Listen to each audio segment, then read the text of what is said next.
जनमत की पुकार में आपका स्वागत है। दिल्ली बीजेपी ने पड़ोसी राज्यों को भी फंसा दिया। CAQM के आदेश पर भड़के सौरभ भारद्वाज। दिल्ली में 10 साल पुरानी डीजल और 15 साल पुरानी पेट्रोल गाड़ियों के 1 जुलाई से ईंधन न देने का फैसला वायु गुणवत्ता प्रबंधन आयोग यानी CAQM की ओर से वापस ले लिया गया है, लेकिन स्पष्ट भी किया है कि 1 नवंबर से ऐसे वाहनों को ईंधन नहीं दिया जाना चाहिए। यही नहीं, दिल्ली NCR के शहरों में शुमार गुरुग्राम, फरीदाबाद, गाजियाबाद, गौतम बुद्ध नगर और सोनीपत में भी 1 अप्रैल 2026 से एंड ऑफ लाइफ वाहनों को भी ईंधन न देने का आदेश जारी किया गया है। ऐसे में आम आदमी पार्टी ने दिल्ली भाजपा सरकार पर जोरदार हमला किया है। आम आदमी पार्टी दिल्ली के प्रदेशाध्यक्ष सौरभ भारद्वाज ने इस मुद्दे को लेकर आज प्रेस कॉन्फ्रेंस की। उन्होंने कहा कि भाजपा सरकार ने दिल्ली के लोगों से झूठ बोला और अपने साथ पड़ोसी शहरों को भी फंसा दिया। भाजपा सरकार के मंत्री ने 1 मार्च को कहा था कि 31 मार्च से पुरानी गाड़ियों को तेल नहीं देंगे। 31 मार्च तक तैयारी नहीं कर पाए तो 30 जून के बाद तुगलकी फरमान जारी कर दिया। इसके बाद विरोध शुरू हुआ तो दिल्ली की जनता को बेवकूफ बनाने के लिए चिट्ठीबाजी करनी शुरू कर दी।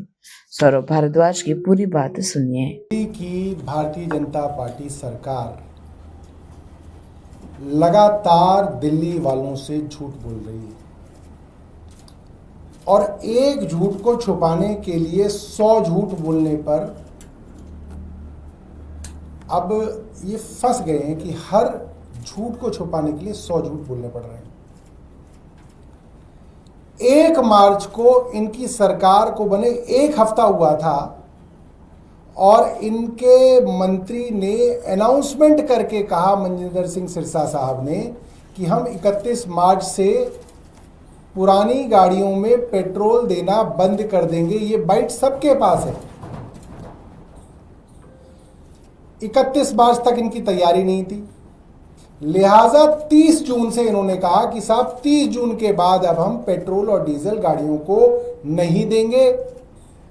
और ये खूब उछल उछल कूद कूद करके रहा। उसके बाद दिल्ली वालों ने इनको गालियां देनी शुरू की। ट्विटर पे, फेसबुक पे, इंस्टाग्राम पे इनको खूब कोसा, इनके ही सपोर्टरों ने कोसा।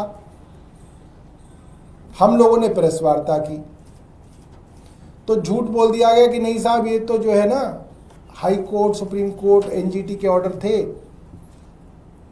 CAQM के ऑर्डर थे। CAQM की चिट्ठी 23 अप्रैल की है। मनजिंदर सिंह सिरसा जो है 1 मार्च को अनाउंसमेंट कर चुके। अब जो लीपापोती कर रही थी भारतीय जनता पार्टी सरकार, उसमें फिर फंस गए। कैसे फंस गए? CAQM को चिट्ठी लिखी, उसमें एक बात कही और दिल्ली वालों को जो बात कही वो दूसरी बात कही। ये इतना तेज समझते हैं, अपने आप को इतना शातिर समझते हैं, इनको लगता है सब लोग बेवकूफ हैं। दिल्ली वालों को क्या कहा? दिल्ली वालों को कहा नहीं नहीं नहीं, ये तो डिसीजन गलत है भाई। गाड़ी पुरानी है, इसका मतलब ये कोई ना वो प्रदूषण कर रही है, नई गाड़ी भी प्रदूषण कर सकती है। पुरानी गाड़ी वेल मेंटेन्ड हो तो प्रदूषण नहीं करती है। LG साहब एक अलग चिट्ठी लिख रहे हैं कि नहीं, एक पुरानी गाड़ी से एक इमोशनल कनेक्ट होता है।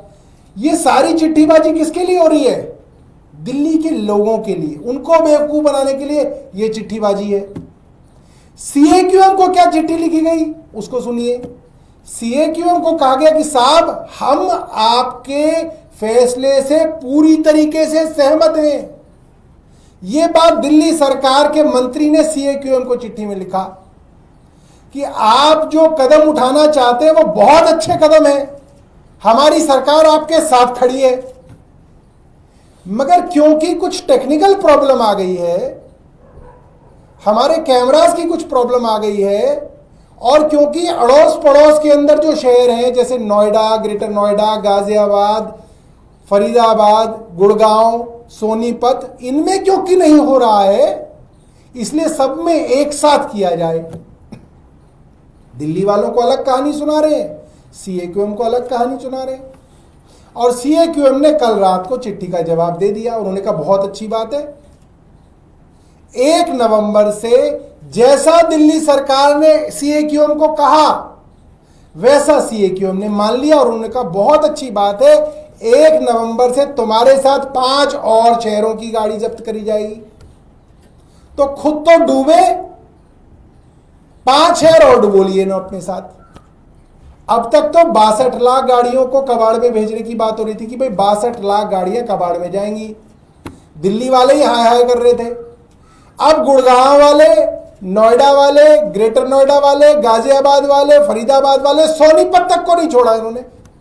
ये दुनिया की इकलौती ऐसी फुलेरा पंचायत है जिन्होंने सिर्फ अपने राज्य को नहीं, आसपास के राज्य को भी लेकर डूब।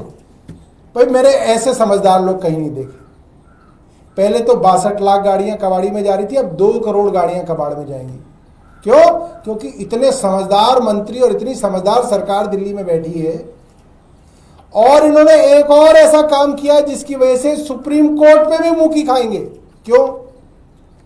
भाई आप जो ये बयानबाजी मीडिया में करते हो, वो कोई ना आपका औपचारिक स्टैंड है। आपका ऑफिशियल स्टैंड तो वो है जो आपने CAQM को लिखा, उसी पे जाओगे ना सुप्रीम कोर्ट में आप।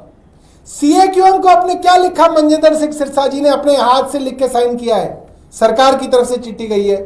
CAQM ने को आपने लिखा कि आपकी ये पहल बहुत अच्छी है, हम आपके साथ हैं, इसकी वजह से पोल्यूशन रोका जाएगा और सब मिलके करेंगे तो हम करेंगे। तो अब आप सुप्रीम कोर्ट में जाके कैसे स्टैंड बदल लोगे? आप तो फंस गए और आपने अपने साथ 2 करोड़ परिवारों को फंसा दिया। सिर्फ और सिर्फ मूर्खतापूर्ण काम ये सरकार रोज कर रही है। मैं ऐसे ही नहीं कहता कि फुलेरा की पंचायत चला रहे हैं, ये पंचायत से भी गए गुजरे हैं अभी लोग। इन्हें पता ही नहीं है क्या करना है, कैसे करना है। कहीं कुछ लिखते हैं, कहीं कुछ लिखते हैं। अरे ऐसे सरकार चलती है। आप कैसे स्टैंड बदलोगे? मेरा भारतीय जनता पार्टी की मुख्यमंत्री जी से सवाल है, क्या सुप्रीम कोर्ट बेवकूफ बैठा है? CAQM में आप कुछ लिखोगे, जनता को आप कुछ बताओगे, सुप्रीम कोर्ट में आप तीसरी बात बताओगे। ऐसे कोई ना चलता। ये सीधा सीधा कार मैन्युफैक्चरर्स, ऑटोमोबाइल मैन्युफैक्चरर्स के साथ साठगांठ है। अब ये खबर क्यों दी गई और क्यों इसके ऊपर इतनी बयानबाजी की जा रही है? ताकि जो बेचारा दिल्ली का आदमी है, नोएडा का आदमी है, गाजियाबाद का आदमी है, उसको अभी से डर लग जाए कि अच्छा नवंबर के बाद तो मेरी गाड़ी नहीं चलेगी, चलो गाड़ी खरीद लें। आपने उसके सर पे तलवार लटका दी। 2 करोड़ परिवारों के सर पे आपने तलवार लटका दी। सब पे प्रेशर बना दिया आपने कि भाई अब गाड़ी खरीदो, नई गाड़ी खरीदो, क्योंकि 1 नवंबर के बाद तो पेट्रोल भी नहीं मिलेगा। अभी तक तो ये था कि दिल्ली में नहीं तो चलो नोएडा से भरवा लेंगे पेट्रोल, नोएडा नहीं सिर्फ तो गाजियाबाद से भरवा लेंगे, कोई फरीदाबाद से भरवा लेता, कोई गुड़गांव से भरवा लेता। अब तो आपने सबको लेके डूब गए। अब तो पेट्रोल भी नहीं मिलेगा किसी को। ये सीधा सीधा अरबों रुपए का फायदा बड़े बड़े कार मैन्युफैक्चरर्स को कराया जा रहा है। और भारतीय जनता पार्टी की सीधी साठगांठ इन कार मैन्युफैक्चरर्स के सामने आ गई है। और अब सुप्रीम कोर्ट से भी कुछ नहीं मिलेगा। कोई भारतीय जनता पार्टी का बड़ा वकील हो, आ जाए मैदान में और मुझे बता दे कि भाई तुमने CAQM के अंदर जो स्टैंड लिया है उसको कैसे बदल दोगे सुप्रीम कोर्ट के अंदर 1 हफ्ते के अंदर। अब सिर्फ एक तरीका है, केंद्र सरकार को सुप्रीम कोर्ट के फैसले को पलटने के लिए अध्यादेश लाना पड़ेगा। जैसे दिल्ली सरकार को सर्विसेज के मामले में जब शक्तियां दी गई सुप्रीम कोर्ट द्वारा, आपने अध्यादेश लाके सुप्रीम कोर्ट का फैसला पलट दिया। जैसे सुप्रीम कोर्ट ने चीफ इलेक्शन कमिश्नर को बनाने का एक तरीका बताया, आपको पसंद नहीं आया, आपने अध्यादेश लाके सुप्रीम कोर्ट का फैसला पलट दिया। उसी तरीके से अब दिल्ली और 5 अलग अलग शहरों के लोगों के लिए आपको अध्यादेश लाने की जरूरत है। इसके अलावा और कोई तरीका नहीं बचा है। और कुछ लेकिन मुख्यमंत्री आपकी सरकार पे सवाल खड़े करें कि आपके सरकार में होते हुए आप लोग उस नियम को बदल सकते थे, उसको सुप्रीम कोर्ट में चुनौती दे सकते थे, आप उस पर बैठे रहे और इसका भुगतान दिल्ली वालों को करना पड़ रहा है। ऐसा है, केंद्र सरकार नेहरू जी को गाली दे रही है पिछले 11 साल से, ये अरविंद केजरीवाल को गाली दे दे के 5 साल निकाल देंगे। इनकी यही एक इनके पास तरीका, और कोई तरीका नहीं, क्योंकि करना कुछ नहीं।